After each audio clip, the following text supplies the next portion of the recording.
Did you know that according to science and your grandmother, you are a star? In fact, more than that, according to the smartest scientists on the planet, you are a superstar. Someone is probably thinking, finally somebody sees me. Seriously, NASA astronomers and planetary scientists have discovered that nearly all the elements in the human body, right down to the carbon, nitrogen, and oxygen atoms, are the very same elements that make up stars. Scientists also believe that it's very likely that there are a whole bunch of different stars that have contributed to the elements found in every human who has ever lived. See, your grandmother was right.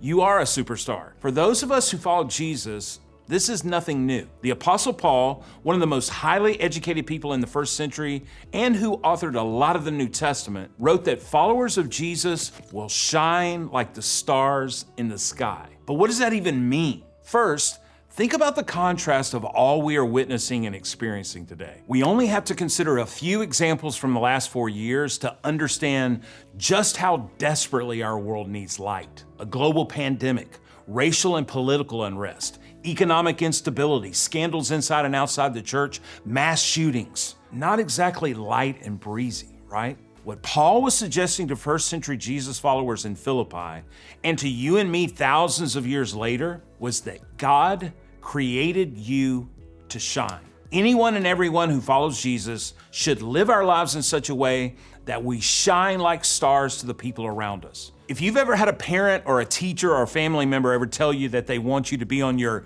best behavior when you're out in public or on your way to visit your grandparents or a friend's house, then you know what I mean. It's not that these people only want you to behave during that specific time. They actually want you to behave all the time. You know that what they really want is for you to behave well every day. You can stand out and shine in your classrooms, in your home, at your job, in the theater cast, marching band, or on your team by the way you bring light and hope into your world. And this happens by how we act toward others, how we speak, the way we encourage, comfort, and welcome others, by the way we're supportive, by the way we care. And in a world that seems like it's filled with arguing, complaining, chaos, it's easy to see why people who are cooperative, accepting, helpful, and consistent would stand out and shine like stars in the sky, right? But while it's easy to say, it's so much harder to do in our everyday lives. So how do we consistently bring light into any and every space we walk into? Well, we can start with a little deductive reasoning. Let's just put 2 and 2 together for a second. One of the first followers of Jesus named John said that God is light. In him, there's no darkness at all. John's implication is that the essence of God is light. Light is who God is. Next, the Genesis narrative says that you and I have been created in the image of God. That means then that since we are created in the image of God and God is light, then God's light is a part of who we are too. In fact, this is exactly how Jesus described us when he said, "You are the light of the world, like a city on a hilltop that cannot be hidden." Obviously, an ancient city set on a hill would be noticeable in the daylight, and especially at night if it were lit up with fires, candles, and oil lamps. Elevated cities in the first century were used to communicate to other cities. Bonfires would often be set to signal a new month or the beginning of a religious festival. We're not sure which particular city Jesus was referring to, but some people think he may have been referring to the city of Safat or Safed, Israel's highest city at 3,000 feet above sea level. Safat or Safed lies north of the Sea of Galilee and is 20 miles northwest of Tiberias, the main town on the lake. So keep that in mind. You and I are the light of the world, like illuminated cities elevated in the hills for all to see. We are lights in the hills. God created you to shine. But Jesus didn't leave it there. He went on to explain how we are lights in the world. He told us to let your good deeds shine out for all to see so that everyone will praise your heavenly Father. So, and don't miss this, it's our good deeds that bring light into the world. And more than that, when we bring light into the world, we are reflecting the image of God. And our good deeds also point people to God, which is something we'll unpack a little more in week 3 of this series. It's through our words and actions that we are able to shine a light into the darkness of the world, and in the process, we become more like the image of God because God created you to shine. If you've ever been out camping far away from the lights of the city, then you know that the stars in the sky shine brighter, right? A darker sky means that you can see more stars. One of the best places in the world to see stars is Mauna Kea in Hawaii.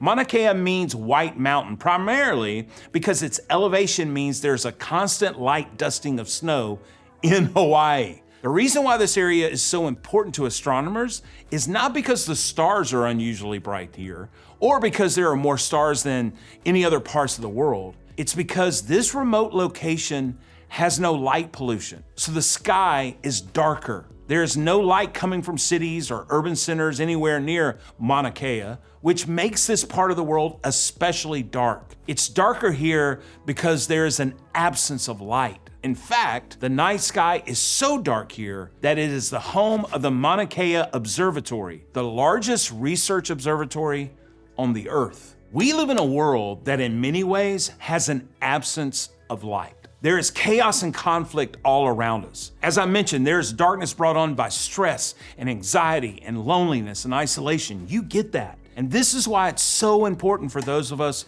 who are followers of Jesus to let our lights shine, because light shines brightest in the darkest places. So how do we do this on a day-to-day basis?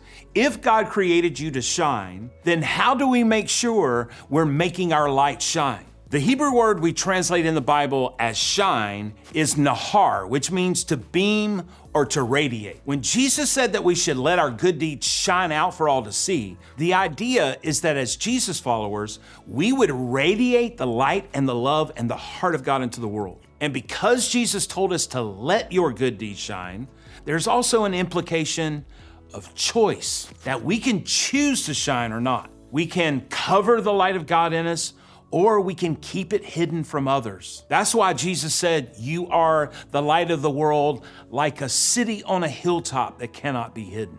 Jesus' plan for us is to radiate God's grace and peace into a broken and hurting world. And there are a number of ways that we can do that. First, be compassionate. When we show compassion to others, it allows them to feel cared for and valued.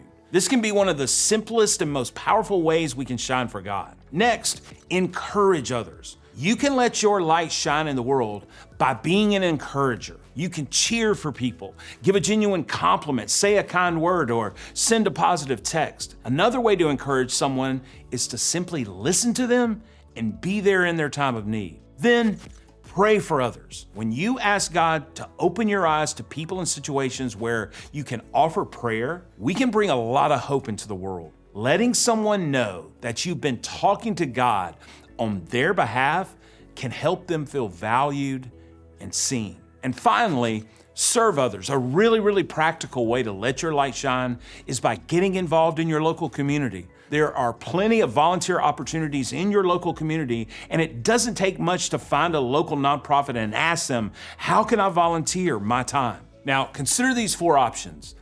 They don't take any money. Some of them don't even take much time, and you can start doing them today, like right away. You can do these in person or digitally. You can do them with your family and with your friends. This is what God has created us for. So the question isn't whether or not we will shine in the darkness of the world. God created you to shine.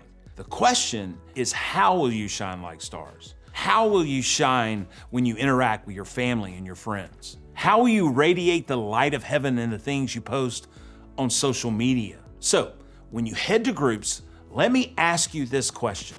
How do you shine like stars?